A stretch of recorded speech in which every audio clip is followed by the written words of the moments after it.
Hermano. Ya.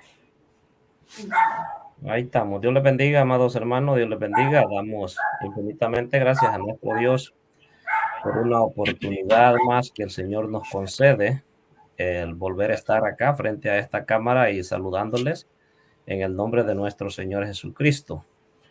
Esperando que cada uno de ustedes se encuentre bien allí en su casita, en su trabajo, donde quiera que usted nos sintoniza. Dios le bendiga.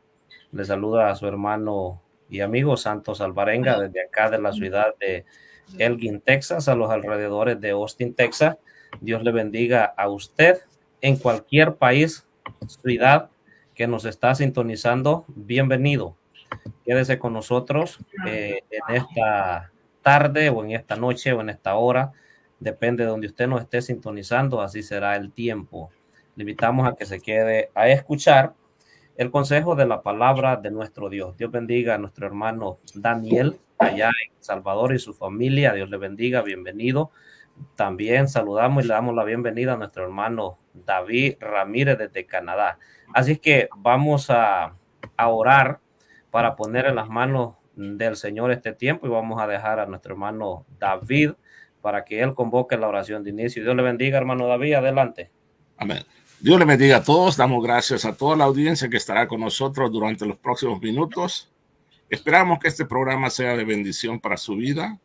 Dios bendiga a nuestro hermano Alvarenga y toda su familia allá en los Estados Unidos de Norteamérica. Nuestro hermano Daniel Pavón, que está en la República de El Salvador, en la ciudad de San Salvador. Que Dios bendiga a él y a toda su familia. Esperamos que sea de bendición este programa. Una vez más, gracias por estar con nosotros y oramos en este momento. Señor Jesús, te damos gracias por todo lo que tú has hecho en nuestra vida. Esperamos que tu palabra venga conforme a nuestra necesidad y que venga también como agua refrescante para nuestra alma. Alabamos y bendecimos tu nombre y esperamos que durante esta transmisión tu palabra llegue hasta lo más profundo de nuestro ser y sea de aliento y sea una enseñanza y que la podamos poner por práctica en nuestra vida.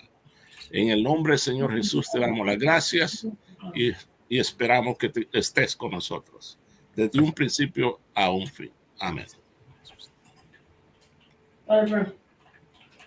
Su tiempo, hermano Pablo.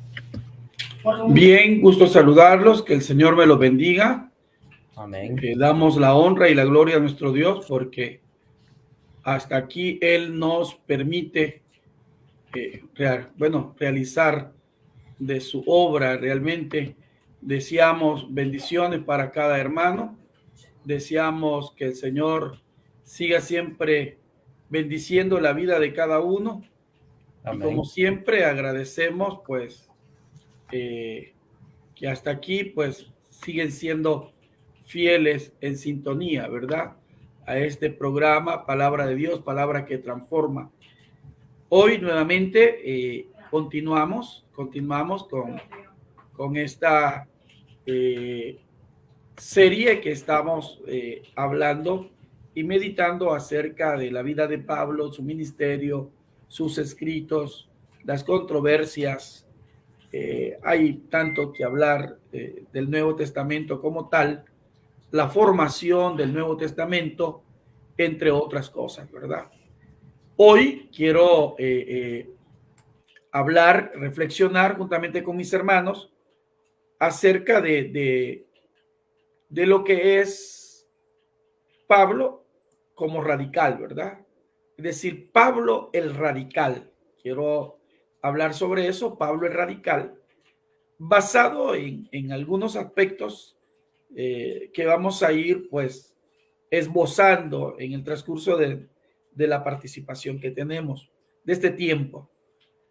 Cuando hablamos de Pablo, ya lo dijimos, Pablo con un fundamento fariseo completamente.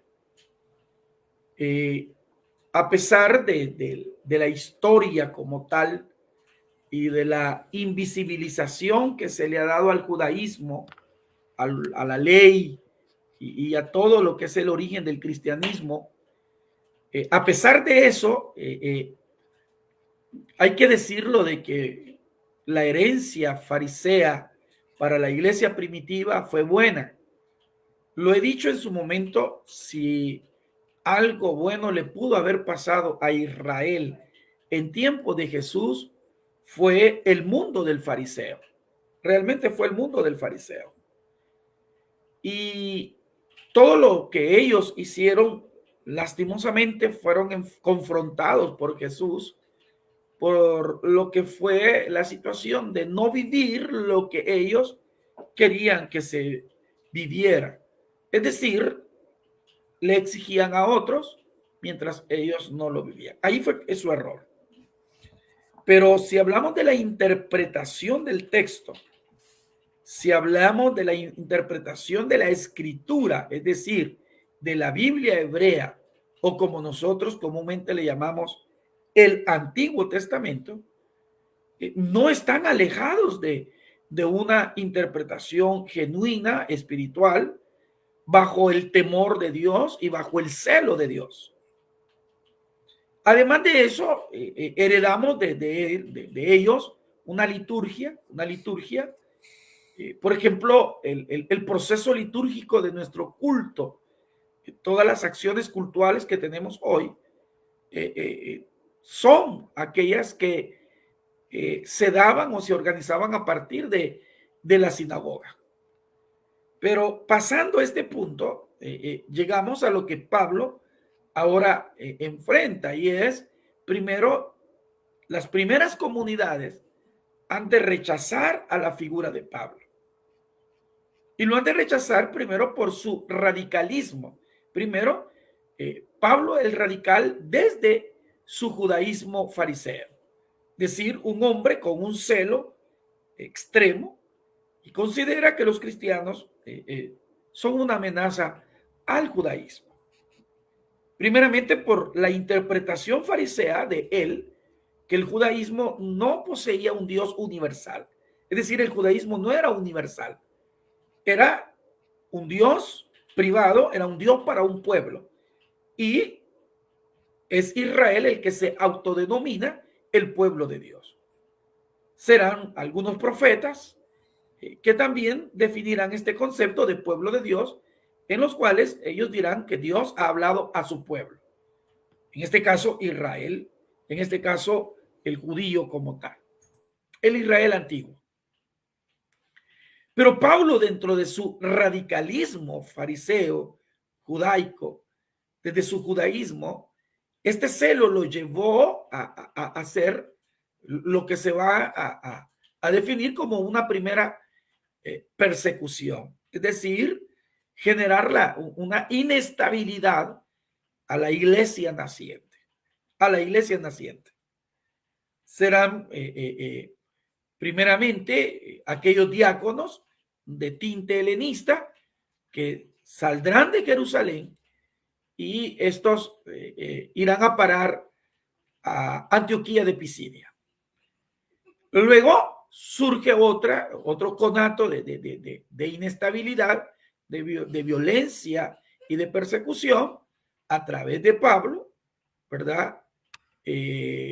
Pablo, con la muerte de Esteban, solo es testigo, pero luego ya Pablo toma el protagonismo y su radicalismo lo lleva a eso. No es posible que dentro del judaísmo exista otra alternativa para buscar a Dios. Es decir, que esta alternativa que no está cumpliendo el 100% de los preceptos y los más de 600 preceptos añadidos desde el fariseísmo y desde el mundo saduceo y desde los escribas y desde los doctores de la ley, entre otros y muchos más, los esenios que van a interpretar también la ley desde su ángulo, desde su contexto. Entonces, la iglesia sufre esta embestida y sufre esta inestabilidad espiritual, y su crecimiento no se ve menguado, pero sí se ve en peligro. Se ve en peligro. La predicación no es con libertad, porque no hay un diálogo, no hay algo que converja con el judaísmo clásico. Es aquí donde la figura de Pablo surge con un radicalismo de celo, es decir, el celo del judaísmo. No es posible, no es posible.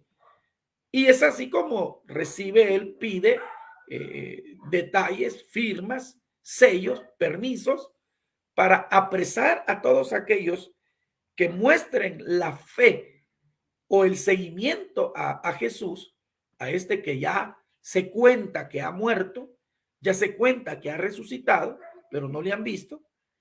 Entonces, sufren ellos. Luego Pablo va a tener su encuentro, hace la persecución, hay un celo, el celo responde a que el judaísmo sobre el cual él vivía no era un judaísmo universal. Porque sí existía un judaísmo universal, sí existía. Es decir, otros que creían que Dios era un Dios universal, que permeaba esa situación de un Jesús con su mensaje hacia gentiles, hacia mujeres, hacia niños y hacia personas del imperio. Pero el radicalismo, como lo he dicho, no lo permitía. No, si no se cumplía la ley, entonces se estaba rechazando al Dios de esa ley. El no cumplir el 100% de la ley o los preceptos como tal, entonces automáticamente lo que se interpretaba es, si yo no cumplo, por ejemplo, el que hemos mencionado, que era el más fuerte, que era la circuncisión, si yo no cumplo la circuncisión, entonces estoy en contra del Dios de Abraham. Estoy en contra del Dios de Israel y por lo tanto estoy en contra del Dios de la ley. Pero luego Pablo tiene una experiencia, un encuentro, hay un encuentro con al cual, ¿verdad? Él persigue a sus seguidores y este encuentro le va a dar a Pablo realmente una conversión. Algunos, este concepto de conversión no lo aceptan con Pablo. Dicen, Pablo nunca se convirtió al cristianismo porque no existía cristianismo como tal al momento que Pablo llega. Pero eso sería un tema aparte. Lo que sí yo puedo decir que hay una conversión en el sentido de su pensamiento. Porque conversión es cambio de rumbo total. Y él cambió el rumbo total de su perspectiva de celo. Es decir, el celo de Dios que lo embargaba ahora se va a convertir en un celo diferente. Y digo un celo diferente porque cuando Pablo ahora tiene ese encuentro y se convierte en un discípulo de apóstoles y al mismo tiempo se convierte en un seguidor de Jesús y comienza a creer en las enseñanzas de los apóstoles y comienza a ser instruido, entonces Pablo toma bien abrir este abanico de posibilidades hacia otros pueblos, Es decir, Pablo comprende la comisión y su radicalismo de celo lo va a convertir en un radicalismo de fe. Y cuando yo digo radicalismo de fe es porque él va a sufrir una serie de situaciones en su vida, en su cuerpo, como lo van a hacer golpes, látigos, cárcel, hambre, lluvias, naufragios y otra serie de cosas que la va a vivir en carne propia, pero su radicalismo de fe le va a hacer mantenerse y no retroceder. Por eso estamos hablando de Pablo el radical. Pablo primero, el radical con el celo judío y genera una persecución. Pero ahora Pablo, el radical en la fe, es decir, esa fe que no lo va a hacer retroceder. Yo creo que hay dos cosas que podemos nosotros que aprovechar Y tendríamos como iglesia actual y como cristianos absorber, retomar, valorizar. Uno, el celo de Dios. El celo de Dios o el celo doctrinal, el celo cristiano, el celo que cristiano, no sé cómo le pudiésemos añadir otros sinónimos, pero ese celo por la doctrina, ese celo porque las cosas vayan en un buen rumbo, no es malo en ningún momento, en ningún momento. Lo único que ese celo de Dios tiene que ir acompañado de justicia. Tiene que ir acompañado de justicia y debe de ser consecuente a lo que yo promulgo y a lo que yo vivo. Si yo promulgo algo y no lo vivo, entonces ya no hay justicia, porque entonces solamente estoy poniéndole carga a otro, que es fácil. No cuesta ponerle carga a otro para que el otro cumpla.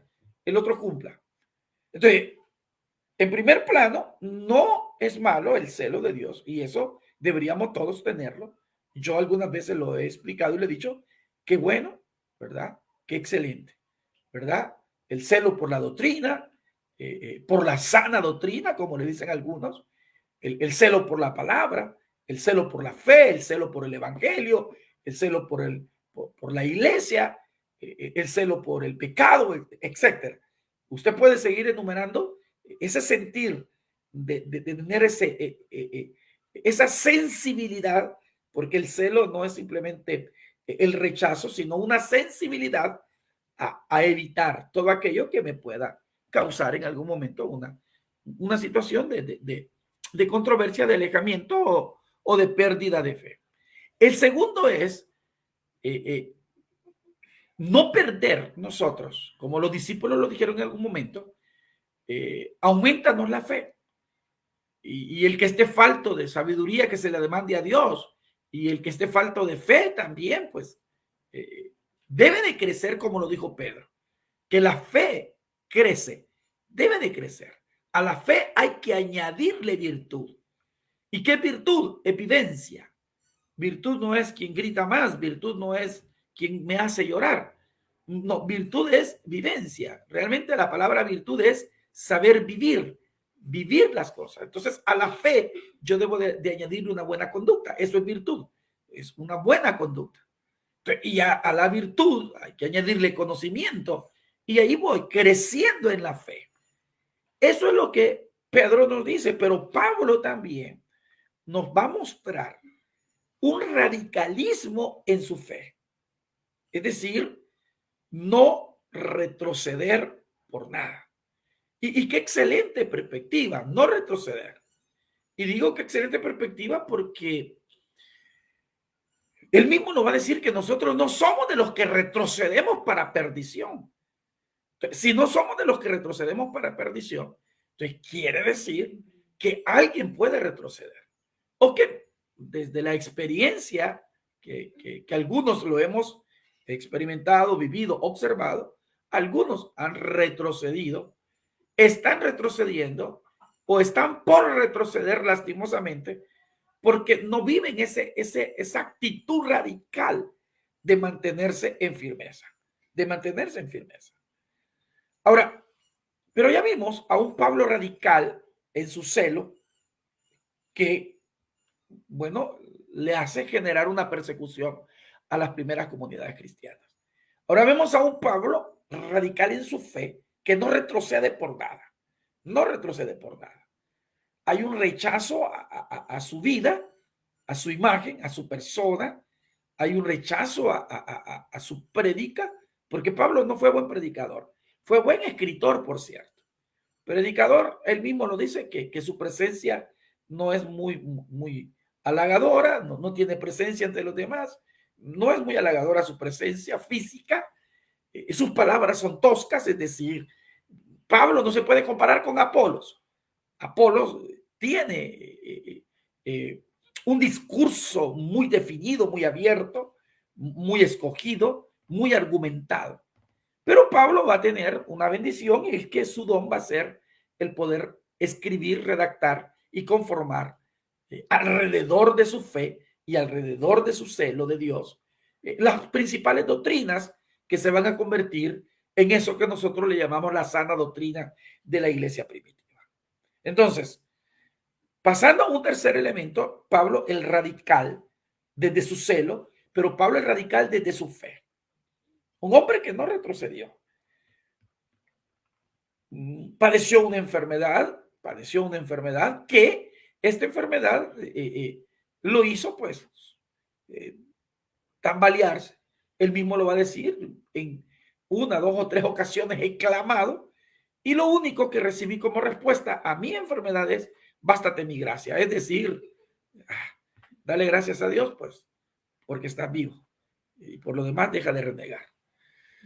Pero ahora hay un tercer Pablo y es el Pablo radical desde su postura doctrinal.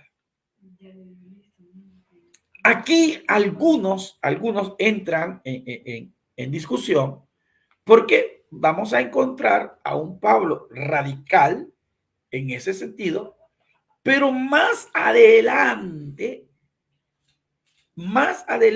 este celo y este radicalismo lo vamos a visualizar con un poco así de sensibilidad. Es decir, lo vamos a encontrar a un Pablo ya no tan radical, sino un poco liberal. Algunos me han malinterpretado cuando yo digo que Pablo fue liberal. Pero es que hay que primero darnos a entender en qué sentido. Pablo se le consideró liberal desde el judaísmo radical. Es decir, lo que él comenzó, él lo pierde porque él tiene un encuentro con Cristo, con Jesús. Y ahora ese radicalismo que Pablo tenía, lo va a llevar ahora a Pablo a comprender algunos elementos de los cuales quiero yo proponer hoy. Primero, en la carta de los Corintios vamos a encontrar a un Pablo radical en su celo, en su fe, pero ahora radical en su doctrina. Hay una situación que en la iglesia de Corinto se ha dado y es un estilo así de lo que se le considera incesto, una relación ilícita entre el hijo de un padre, es decir, el hijo, con una relación, ¿verdad?, marital con la madrastra.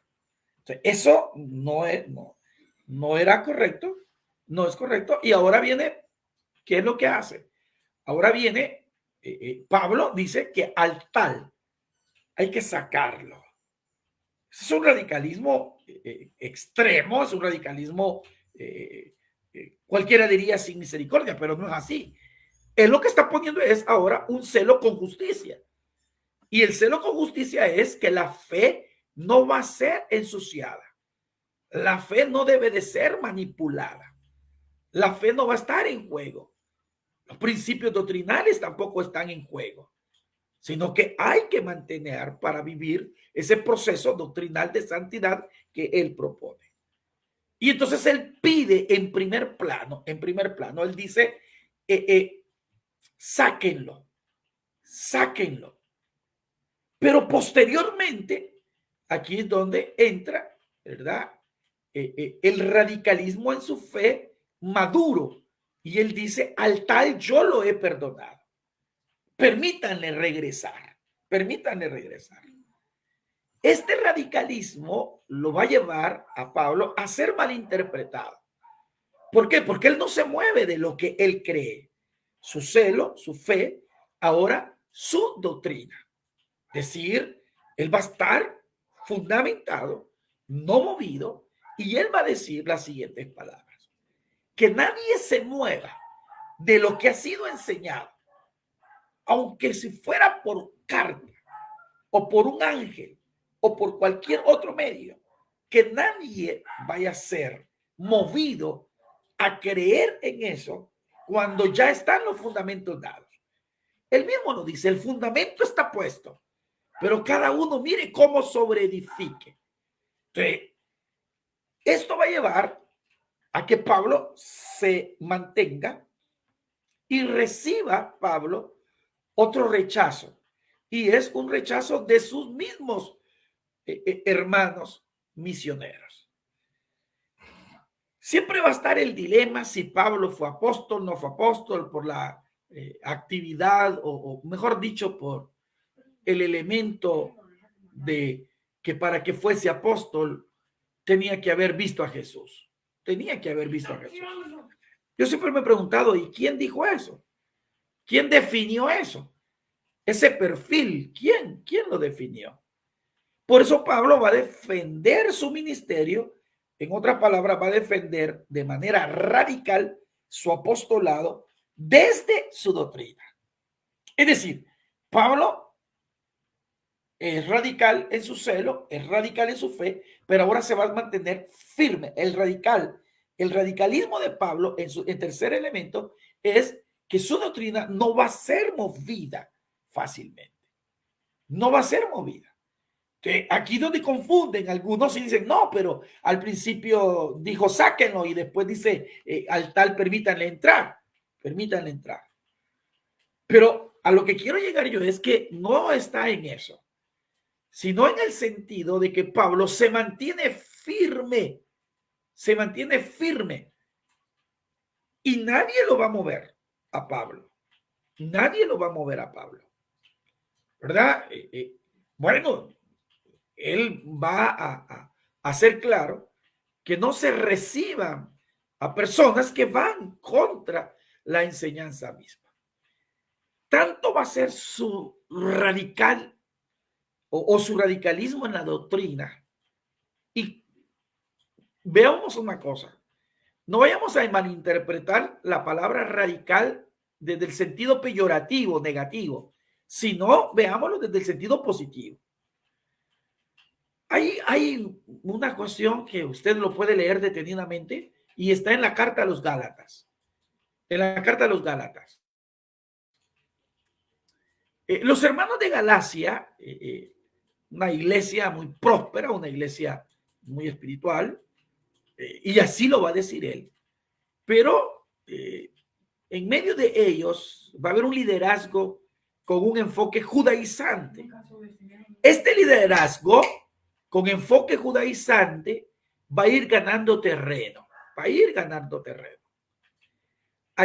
terreno, Pablo se da cuenta, escribe esta carta con una actitud tan radical, tan basada, tan centrada, y él les dice así: Gálatas insensatos, ¿quién les ha enseñado o quién les ha dado a ustedes la actitud permisiva en este sentido de cambiar?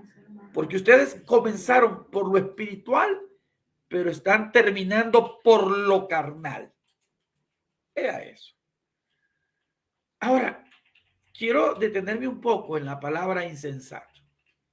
Desde nuestro lenguaje, desde el español como tal, desde el español o castellano, como usted le quiera llamar, la palabra insensato no está o no es utilizada con la carga peyorativa que debería de cargarse. Se ha dosificado la palabra. Insensato no se oye ofensiva como tal, como otras palabras que en el español, cuando usted enfrenta a alguien, cuando usted tiene un cierto antagonismo, una discusión con alguien, cuando usted enfrenta a Pablo, o enfrenta a un hermano, mejor dicho, en este caso, estamos hablando de nuestra realidad. Hay palabras que se generan con mucha ofensa y que tal vez afectan la integridad de alguien. En el caso de Pablo, va a utilizar una palabra, y es esta que estamos hablando, de insensato. Ya en los evangelios vamos a encontrar vestigios de así, detalles, mejor dicho, del trato hacia los demás, de algunos códigos éticos para tratar a los demás. Uno de ellos es, no se le puede decir necio a nadie, decir raca, necio, no se le puede decir necio. El que le diga necio a otro, bueno, ya a gritos está pidiendo un juicio ante un tribunal judío, que sería en este caso el templo. Ya podía ser enjuiciado, ya podía llevarse a una demanda como tal. Necio. Hoy es otra palabra que tal vez a alguien se le va a decir necio, la ocupamos, la expresamos, pero lo vemos con mucha naturalidad. Ya no es una palabra, el lenguaje ha evolucionado y ahora hay otras palabras que le llamaríamos más fuertes, más ofensivas, lastimosamente. Pero vayamos, necio. Ahora pongámosle a la par, de manera paralela, necio, ahora pongamos insensato. Las dos palabras tienen una conectividad muy fuerte, muy fuerte. Les digo por qué. Veamos. Hay una naturaleza una enfermedad que afecta a algunas personas y es la parálisis cerebral. La parálisis cerebral genera en una persona pérdida de coordinación, pérdida de pensamiento, todo el desarrollo cognitivo se pierde, se pierde el conocimiento, se pierde la facultad de pensar y de coordinación en algunos miembros. Entonces, sobre todo en el caso de lo que es la parálisis cerebral. Esta parálisis cerebral genera algunas veces en algunas personas estrabismo, los miembros superiores pierden fuerza, alguien puede quedar así inválido, o el otro elemento muy fuerte es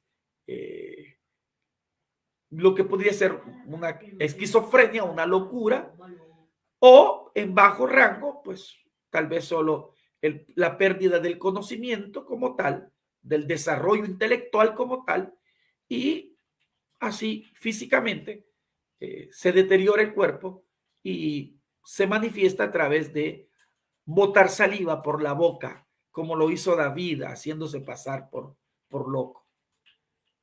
Beto, ¿por qué le estoy poniendo todo esto? Porque esos son todos los resultados de lo que se conoce por parálisis cerebral. Con ciertos elementos de locura, de esquizofrenia, pérdida o facultades en los miembros superiores, facultad de pensar, el desarrollo cognitivo se pierde, etcétera, etcétera, etcétera. Hay lagunas mentales. Todo eso, ¿sabe qué es? Todo lo que estoy mencionando y he explicado, ¿en qué se engloba? Es decir, ¿cuál es el significado de todo lo que acabo de explicar? ¿Quién es esa persona que vive ese mundo por una enfermedad natural? Es una persona insensata. Es una persona insensata. Entonces, cuando Pablo se está dando cuenta que el celo de Dios no consiste en retroceder en la fe y que la fe no se construye con legalismos, qué fuerte eso, pero no se construye con legalismos, sino se construye con una sana fe, un sano celo de justicia y una sana doctrina de fundamentar el verdadero evangelio. Entonces, Pablo le va a decir a los Gálatas insensatos, pero les está diciendo todo lo que acabo de explicar.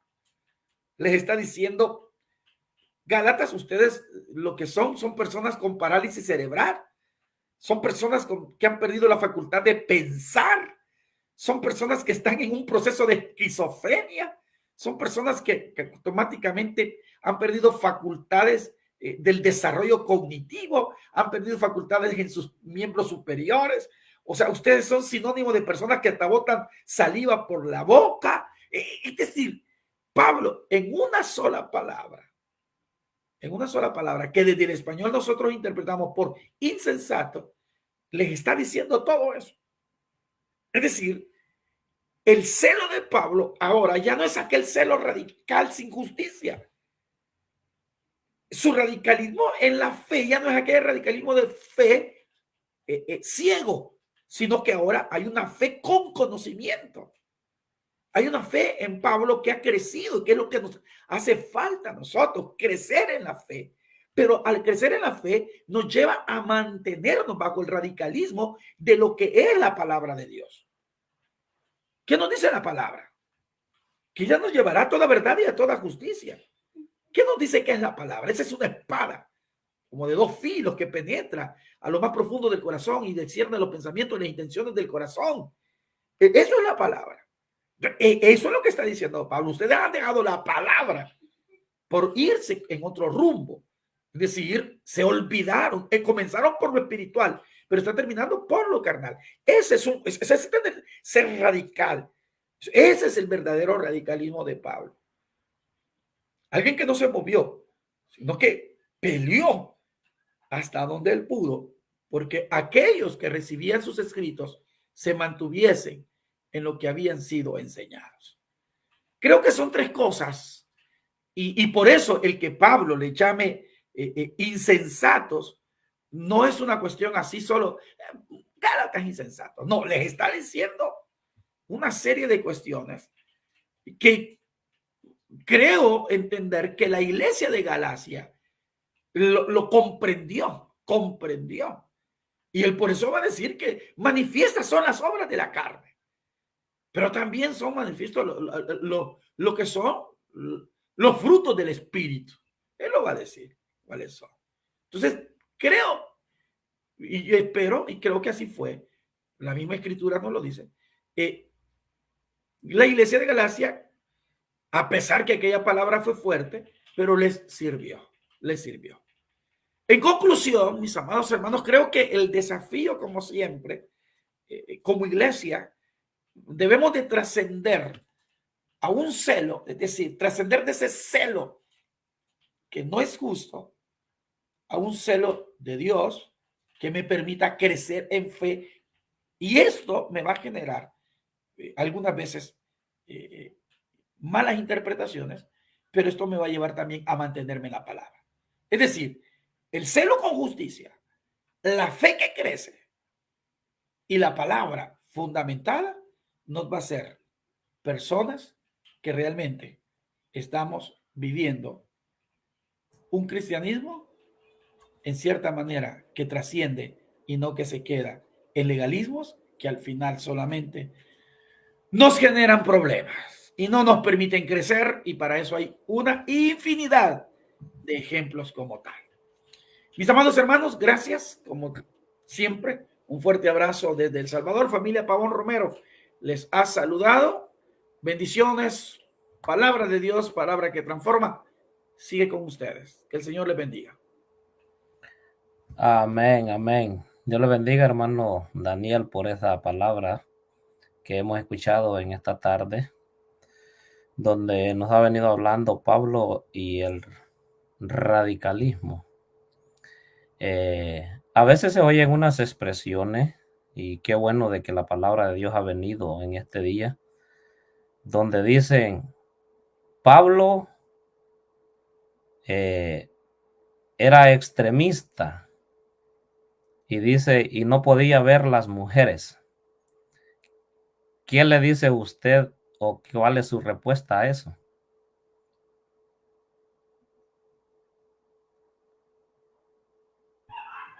No sé a qué clase de mujeres no podía ver Pablo.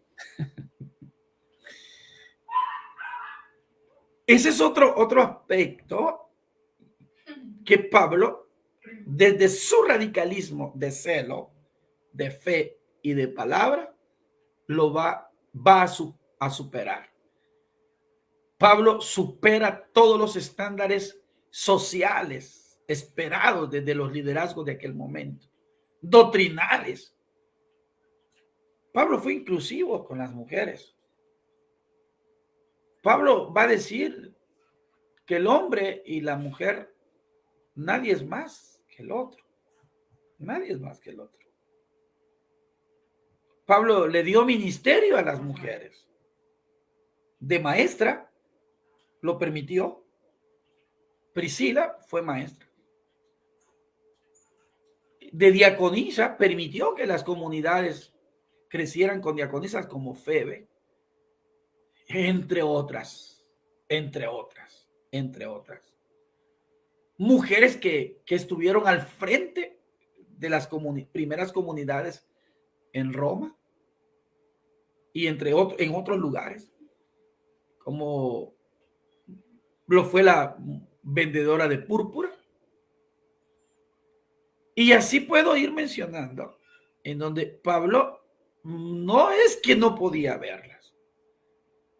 Por cierto, es la escuela paulina la que va a trabajar este punto desde un radicalismo y quizás desde un legalismo. Por ejemplo, aquellas expresiones de la mujer cae en la congregación, la mujer se va a salvar pariendo hijos, etcétera, etcétera, etcétera. La mujer debe estar sujeta, no debe de hablar. Alguien me dijo, no, ahí mire lo que dice, maridos amen a sus mujeres, mujeres estén sujetas. El hombre no debe estar sujeto, sino que solo la mujer, porque al hombre solo se le pide que la ame. Miren, hermanos, de verdad que gracias a Dios que no tenemos el poder de Elías. Y realmente no es así. No es así. Malas interpretaciones a nuestra conveniencia. Él no las pudo ver. Les dio sus espacios, les permitió sus espacios. Oiga, espacios ministeriales. Nos guste o no nos guste. Lo aceptemos o no lo aceptemos. La hermana Febe fue mejor diaconisa que cualquier diácono que tenemos el día de hoy. Febe no anduvo diciendo, mira, le digo Pablo, vas a ir a llevar esta carta hasta Roma. Oye, usted, hermano, vaya usted a la misión. Hay carro. Hay viáticos. Mire, si me queda tiempo. Febe no dijo si había carruaje, si había inclemencia de clima. Febe no dijo, primero voy a hacer esto y lo otro. No, fue una mujer sensible al mandato del apóstol, le da una carta y la lleva a las comunidades de Roma, a las iglesias de Roma, a esas primeras comunidades que fueron poniendo. Entonces, si hablamos de Febe como diaconisa, voy a cansarles diciendo que mejor diaconisa no pudo haber en comparación de algunos diaconitos que tenemos hoy. En comparación de algunos diaconitos que tenemos hoy. Con el respeto, no lo estoy diciendo en el sentido peyorativo ni negativo, pero lastimosamente así somos. Algunos hemos llegado al puesto porque nos gusta el título, pero el perfil nos hace falta. Bueno, no es que le caían mal a las mujeres y las rechazaba. Una mujer que es maestra como Priscila. Alguien me dijo, sí, pero ahí estaba su esposo. Sí, pero Priscila era la maestra. Así que, ¿para qué andamos a andar peleando? Sencillo, ¿y cómo lo puedo descubrir que ella era la maestra? La tradición de la escritura, de las cartas o de las epístolas romanas, cuando se escribía una carta y se mencionaba el nombre de una mujer antes que el de su marido, significaba que la mujer era la sobresaliente. No era el marido. Sí. El problema es que como esa cultura está hace 2000 años atrás, nos cuesta a nosotros percibirla. Y cerramos estos capítulos desde nuestro antropocentrismo o desde nuestro machismo. Lo cerramos solamente diciendo que en la Biblia no lo dice eso. ¿Y quién dice eso? Aquí la Biblia dice de que, bueno, está bien, pues nadie está discutiendo. Lo que estamos diciendo es que Pablo, su radicalismo no constó en eso, sino que constó en su celo reorientado bajo una justicia Su radicalismo constó en su fe, que se mantuvo a pesar de todo, y su radicalismo constó en mantenerse en su palabra, en lo que él recibió y fue instruido por los apóstoles. Amén. Dios le bendiga, hermano Daniel. Otra preguntita más, hermano Daniel. Quizás alguien se esté preguntando, ¿nos podría explicar un poquito más de qué forma cuando Pablo llegó que el cristianismo no existía?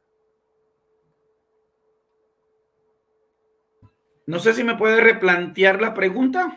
No sé, dígame, no le... Que no existía el cristianismo cuando Pablo llegó. ¿A dónde no existía? Porque veámoslo así.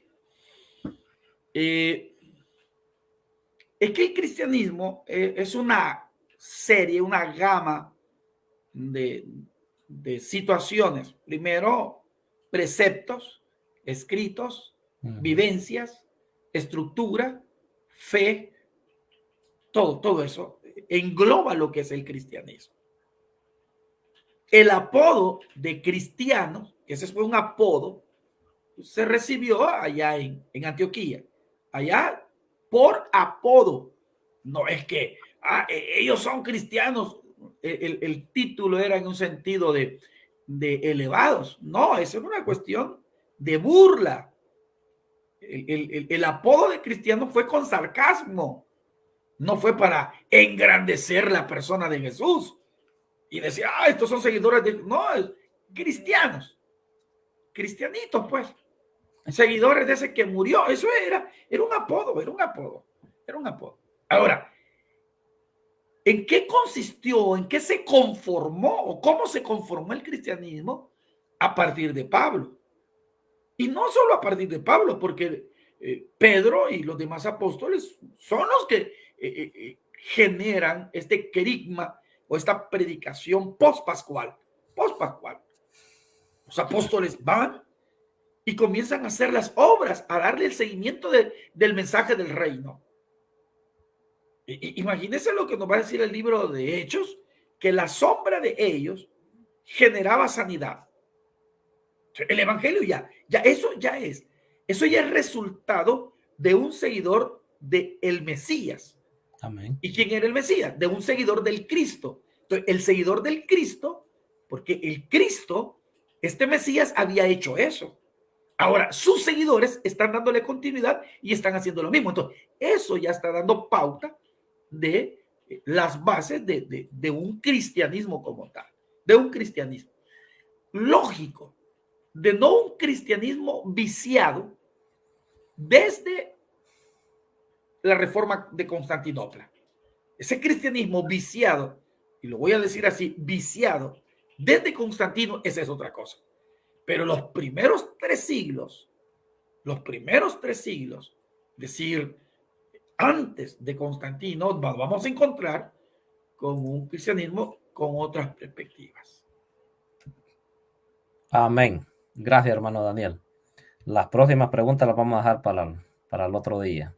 Hermano David, Dios le bendiga. No sé si usted tiene un comentario o alguna pregunta.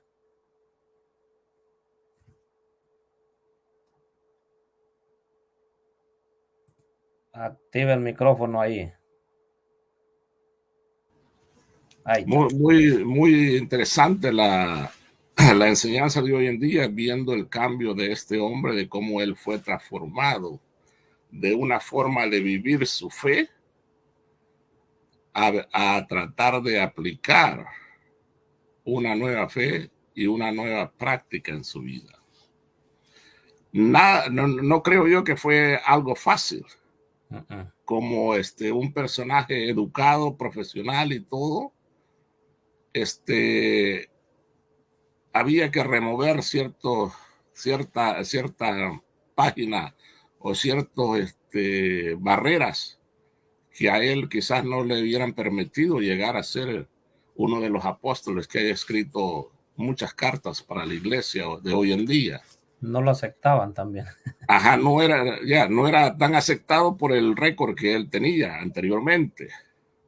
Pero podemos decir que Pablo le dio un adiós al judaísmo en su totalidad, o nomás trató de incluir, ser más inclusivo, trayendo al ministerio a las mujeres, hermano Pablo.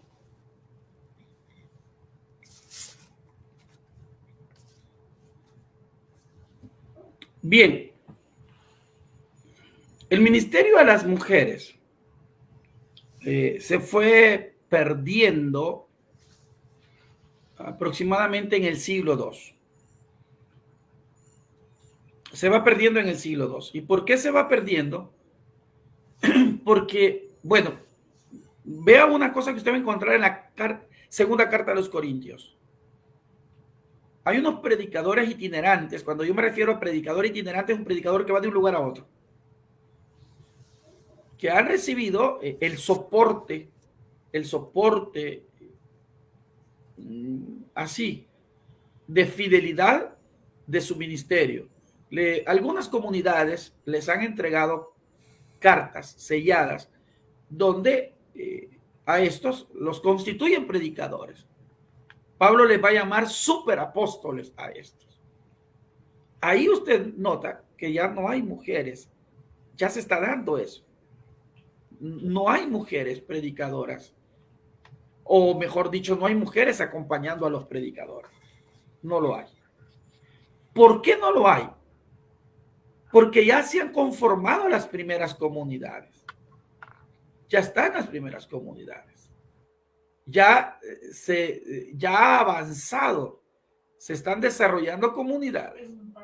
Ahora, cabe destacar